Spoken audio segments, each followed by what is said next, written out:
शास्त्री जी का नाम आते ही हम भारतवासियों के मन में एक असीम श्रद्धा का भाव उमड़ पड़ता है। उनका सौम्य व्यक्तित्व हर देशवासी को सदा ही गर्व से भर देता है। लाल बहादुर शास्त्री जी की यह विशेषता थी कि बाहर से वे अत्यधिक विनम्र दिखते थे, परंतु भीतर से चट्टान की तरह दृढ़ निश्चयी थे। जय जवान जय किसान का उनका नारा उनके इसी विराट व्यक्तित्व की पहचान है। राष्ट्र के प्रति उनकी निस्वार्थ तपस्या का ही प्रतिफल था कि लगभग 1.5 वर्ष के संक्षिप्त कार्यकाल में वे देश के जवानों और किसानों को सफलता के शिखर पर पहुंचने का मंत्र दे गए। कहते हैं कि लाल बहादुर शास्त्री जी खादी के पुराने या कटे फटे वस्त्रों को भी इसलिए सहेज कर रखते थे क्योंकि उसमें किसी का परिश्रम छुपा होता है।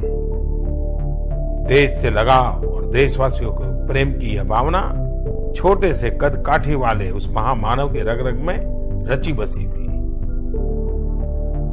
वहीं शास्त्री जी का जीवन हमें विनम्रता और सादगी का संदेश देता है।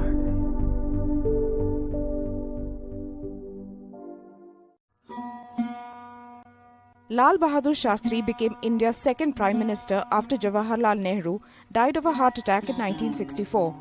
He served one of the shortest yet eventful stints as the country's premier. His term saw India defeat Pakistan in the 1965 war. That made him a national hero. अगर तलवार की नोक पर या एटम बम के डर से कोई हमारे देश को झुकाना चाहे, दबाना चाहे, ये देश हमारा दबने वाला नहीं। तो एक सरकार के नाते हमारा क्या जवाब हो सकता है सिवाय इसके कि हम हथियारों का जवाब हथियारों से दें। To add to Shastri's challenges, the country was also hit by a severe grain shortage. His slogan of Jai Jawan Jai Kisan, that translates to Hail the soldier, hail the farmer, galvanized the nation and transformed him from a nondescript leader to a respected statesman. Shastri ji का जो रूप निखरा उसने सारे देश को मुग्ध कर दिया। शास्त्री जी का कद अचानक बहुत ऊंचा हो गया। His stint abruptly came to an end with his death in Tashkent, a day after signing the Tashkent Agreement between India and Pakistan in 1966. That was meant to broker peace between the warring neighbors over the Kashmir dispute. The agreement failed to achieve much and was widely criticized.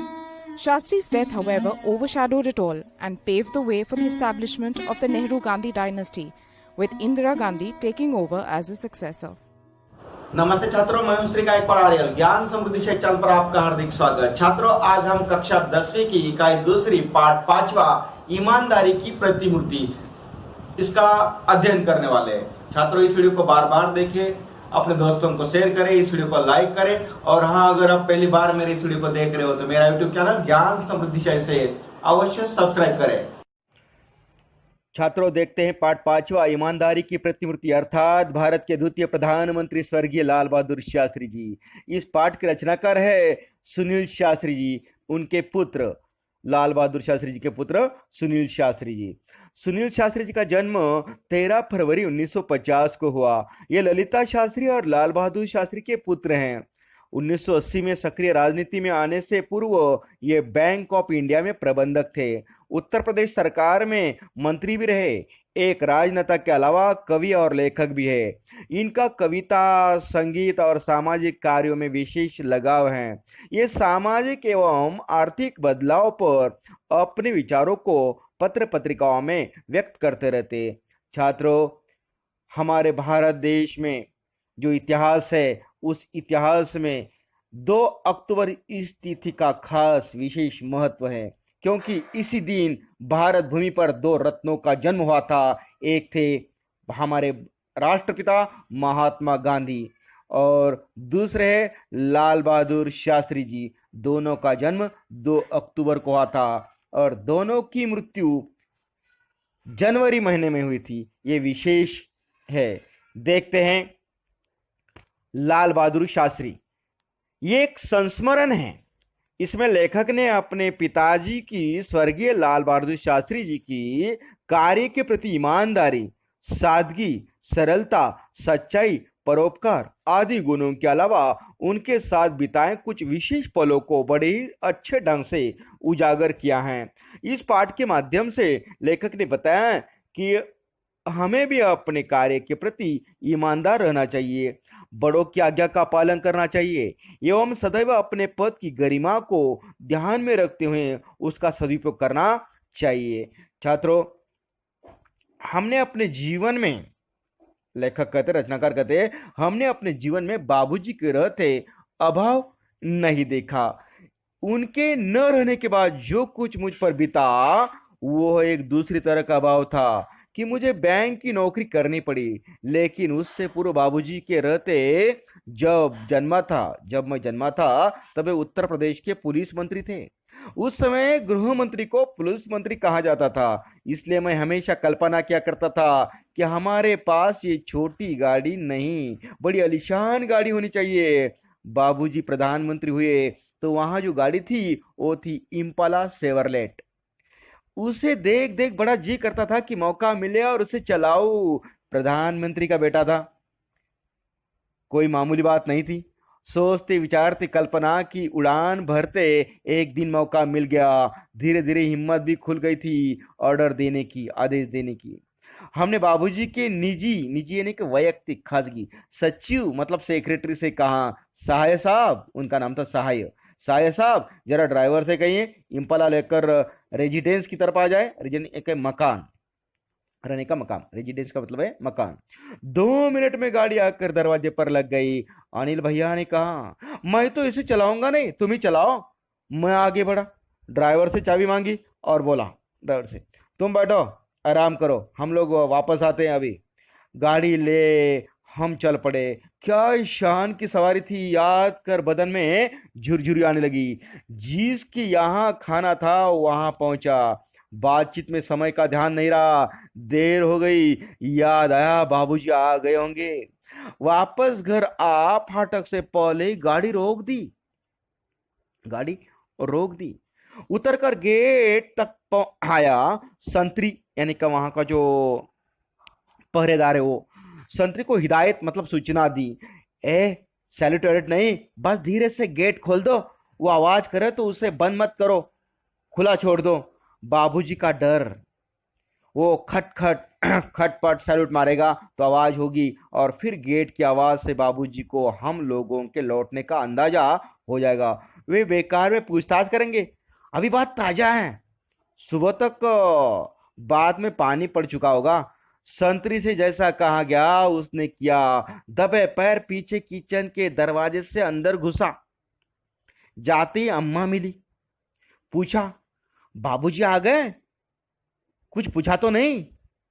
अम्मा बोली, हाँ आ गए, पूछा था, मैंने बता दिया। आगे कुछ कहने की हिम्मत नहीं पड़ी। यह जानने सुनने की बाबूजी ने क्या कहा, फिर हिदायत दी, सुबह किसी को कमरे में मत भेजिएगा। रात देर हो गई, सुबह देर तक सोना होगा। सुबह 5:30 पौने 6 बजे किसी ने दरवाजा खटखटाया। नींद टूटी। मैंने बड़ी तेज आवाज में कहा, देर रात को आया हूं, सोना चाहता हूं, सोने दो। ये सोचकर कि कोई नौकर चाय लेकर आया होगा जगाने। लेकिन दरवाजे पर दस्तक फिर पड़ी, मतलब दरवाजा खटखटाया। झुंझलाता जोर से बिगड़ने के मूड में दरवाजे की तरफ बड़बड़ाता हुआ दरवाजा खोला, पाया बाबूजी खड़े। हमें कुछ न सूझा, माफी मांगी, बेध्यानी में बात कह गया। वे बोले, कोई बात नहीं, आओ हम लोग साथ साथ चाय पीते हैं। हमने कहा ठीक है। बस जल्दी जल्दी हाथ मुंह धो चाय के लिए टेबल पर जा पहुंचा। लगा उन्हें सारी राम कहानी मालूम है, पर उन्होंने कोई तर्क नहीं किया, न कुछ जाहिर होने दिया। कुछ देर बाद चाय पीते पीते बोले, अम्मा ने कहा तुम लोग आ गए हो, पर तुम कहते हो रात बड़ी देर से आए हो, कहाँ चले गए थे? जवाब दिया, हाँ बाबूजी, एक जगह खाने पर चले गए थे। उन्होंने आगे प्रश्न किया, लेकिन खाने पर गए तो कैसे? जब मैं आया तो फिएट कंपनी की जो कार है वो गाड़ी गेट पर खड़ी थी, गए कैसे? कहना पड़ा, हम इम्पाला सेवरनेट लेकर गए थे। बोले, ओहो, तो आप लोगों को बड़ी गाड़ी चलाने का शौक है। बाबूजी खुद इम्पाला का प्रयोग न के बराबर करते थे, और वो किसी स्टेट गेस्ट मतलब दूसरे राज्य के जो मेहमान है, अतिथि है, वो आने के बाद, वो आने पर ही निकलती थी। उनकी बात सुन मैंने अनिल भैया की तरफ देख आंख से इशारा किया। मैं समझ गया था कि ये इशारा इजाजत का है। अब हम उसका आए दिन प्रयोग कर सकेंगे। चाय खत्म कर उनने कहा, सुनील जरा ड्राइवर को बुला दीजिए। मैं ड्राइवर को बुला लाया। उनने पूछा, तुम लॉगबुक रखते हो? लॉगबुक मतलब हिसाब किताब रखते हो ना? उसने हाँ में उत्तर दिया। उन्हें आगे कहा, एंट्री करते हो? कल कितनी गाड़ी इन लोगों ने चलाए? वो बोला, 14 किलोमीटर। उन्होंने हिदायत दी, उसमें लिख दो लॉगबुक में 14 किलोमीटर निजी उपयोग, निजी यानी कि खासगी वैयक्तिक। तब भी उनकी बात हमारी समझ में नहीं आई। फिर उन्होंने अम्मा को बुलाने के लिए कहा। अम्मा जी के आने पर बोले, साये साहब से कहना 60 पैसे प्रति किलोमीटर के हिसाब से पैसे जमा करवा दे। इतना जो कहना उनका कहना था कि हम और अनिल भैया वहां रुक नहीं सके। जो रुलाई छूटी तो वो कमरे में भाग कर पहुंचने के बाद भी काफी देर तक बंद नहीं हुई। दोनों ही जन देर तक फूट फूट कर मतलब जोर जोर से रोते रहे। आपसे ये बात शान के तहत नहीं कह रहा, पर इसलिए कि ये बातें अब हमारे लिए आदर्श बन गई हैं। सक्रिय राजनीति में आने पर, सरकारी पद पाने के बाद क्या उसका दुरुपयोग करने की हिम्मत मुझ में हो सकती है? आप ही सोचे। मेरे बच्चे कहते कि पापा आप हमें साइकिल से भेजते हैं, पानी बरसने पर रिक्शे से स्कूल भेजते हैं, पर कितने ही दूसरे लोगों के लड़के सरकारी गाड़ी से आते हैं। वे छोटे हैं, उन्हें कलेजा चीर कर नहीं बता सकता। समझाने की कोशिश करता हूँ, जानता हूँ मेरा ये समझाना कितना कठिन है, फिर भी समय होने पर कभी कभी अपनी गाड़ी से छोड़ देता हूँ। अपना सरकारी ओहदा यानी के पद छोड़ कर आया हूँ, और आपके साथ यह सब फिर जिक्र कर तनिक ताजा और नया महसूस करना चाहता हूँ। कोशिश करता हूँ न्यू यानी कि जड़ को पुनः संजोना संवारना, कि मेरे मन का महल आज की इस तूफानी झंझावत में खड़ा रह सके। याद आते बचपन के वे हसीन दिन, वे पल जो मैंने बाबूजी के साथ बिताए। वे अपना व्यक्तिगत काम मुझे सौंप देते और मैं कैसा गर्व अनुभव करता। एक होड़ थी, होड़ मतलब स्पर्धा, होड़ का मतलब स्पर्धा।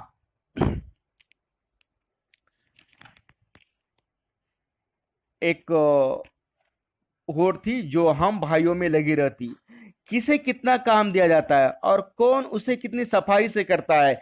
एक दिन बोले, सुनील मेरी अलमारी काफी बेतरतीब हो रही है, तुम उसे ठीक कर दो और कमरा भी ठीक कर देना। मैंने स्कूल से लौटकर वो सब कर डाला। दूसरे दिन मैं स्कूल जाने के लिए तैयार हो रहा था कि बाबूजी ने मुझे बुलाया।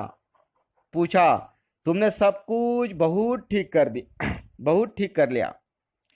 मैं बहुत खुश हूं, पर मेरे कुर्ते कहाँ हैं? मैं बोला, वे कुर्ते भला? वे क्या कुर्ते हैं? कोई यहाँ से फट रहा है, कोई वहां से, वे सब मैंने अम्मा को दे दिए हैं। उनने पूछा, ये कौन सा महीना चल रहा है? मैंने जवाब दिया, अक्टूबर का अंतिम सप्ताह है। उन्होंने आगे जोड़ा, अब नवंबर आएगा, जाड़े के दिन होंगे, जाड़े यानी कि ठंडी के दिन, तब ये सब काम आएंगे। ऊपर से कोट पहन लूंगा ना। मैं देखता रह गया, क्या करे बाबूजी, वे कहते जा रहे हैं ये सब खादी के कपड़े बड़ी मेहनत से बनाए हैं बीनने वालों ने, इसका एक एक सूत काम का आना चाहिए। यही नहीं, मुझे याद है मैंने बाबूजी के कपड़ों की तरफ ध्यान देना शुरू किया था। क्या पहनते, किस किफायत से रहते, मैंने देखा था। एक बार उन्होंने अम्मा को फटा हुआ कुर्ता देते हुए कहा था, इसके रुमाल बना दो। बाबूजी का एक तरीका था जो अपने आप आकर्षित करता था। वे अगर सीधे से कहते, सुनील तुम्हें खादी से प्यार करना चाहिए, तो शायद वो बात कभी भी मेरे मन में घर नहीं करती। पर बात कहने के साथ साथ उनके अपने व्यक्तित्व का आकर्षण था, जो अपने में सामने वालों को बांध लेता था। वो स्वतः उन पर अपना सब कुछ निछावर अर्पण समर्पित पर उतारू हो जाता था। अम्मा बताती हैं, शादी में चढ़ावे के नाम पर सिर्फ 5 ग्राम सोने के गहने आए थे, लेकिन जब हम विदा होकर, मतलब घर में बंटवारा हो गया, अलग अलग हो गए, विदा होकर रामनगर आए तो वहां उन्हें मुंह दिखाई में गहने मिले। सभी नाते रिश्ते वालों ने कुछ न कुछ दिया था। जिन दिनों हम लोग बहादुरगंज के मकान में आए, उन्हीं दिनों बाबूजी के चाचा जी को कोई घाटा लगा था, मतलब नुकसान हो गया था। किसी तरह से बाकी का रुपया देने की जिम्मेदारी हम पर आ पड़ी। बात क्या थी, उसकी ठीक से जानकारी लेने की जरूरत हमने नहीं सोची और न ही इसके बारे में कभी कुछ पूछताछ की। एक दिन तुम्हारे बाबूजी ने दुनिया की मुसीबतों और मनुष्य की मजबूरियों को समझाते हुए जब हमसे गहनों की मांग की, तो क्षण भर के लिए हमें कुछ वैसा लगा और गहना देने में तनिक हिचकिचाहट महसूस हुई, पर यह सोचा कि उनकी प्रसन्नता हमारी खुशी है। हमने गहने दे दिए, केवल टीका, नथुनी, बिछिया रख लिए थे। वे हमारे सुहाग वाले गहने थे। उस दिन तो उन्होंने कुछ नहीं कहा, पर दूसरे दिन वे अपनी पीड़ा न रोक सके। कहने लगे, तुम जब मिर्जापुर जाओगी और लोग गहनों के संबंध में पूछेंगे तो क्या कहोगी? हम मुस्कुराई। लेखक की अम्मा कहती है, हम मुस्कुराए और कहा, उसके लिए आप चिंता न करें, हमने बहाना सोच लिया है। हम कह देगी कि गांधी जी के कहने के अनुसार हमने गहने पहनना छोड़ दिए हैं। इस पर कोई भी शंका नहीं करेगा। तुम्हारे बाबूजी तनिक देर चुप रहे, फिर बोले, तुम्हें यहां बहुत तकलीफ है, इसे मैं अच्छी तरह समझता हूं। तुम्हारा विवाह बहुत अच्छे सुखी परिवार में हो सकता था, लेकिन अब वैसा है जैसा है वैसा है। तुम्हें आराम देना तो दूर रहा, तुम्हारे बदन के भी सारे गहने उतरवा ले। वो नाराज से कह रहे थे अम्मा से। अम्मा बोली, हम बोली, पर जो असल गहना है वो तो है, हमें बस वही चाहिए। आप उन गहनों की चिंता न करें, समय आ जाने पर फिर बन जाएंगे। सदा ऐसे ही दिन थोड़े ही रहेंगे, दुख सुख तो सदा ही लगा रहता है। छात्रों, यहाँ पर पाठ समाप्त होता है। छात्रों, इस वीडियो को बार बार देखें, अपने दोस्तों को शेयर करें, और हाँ, इस वीडियो को अगर आपने लाइक नहीं किया हो तो इसे अवश्य लाइक करें, और मेरा यूट्यूब चैनल ज्ञान समृद्धि से अवश्य सब्सक्राइब करें। धन्यवाद।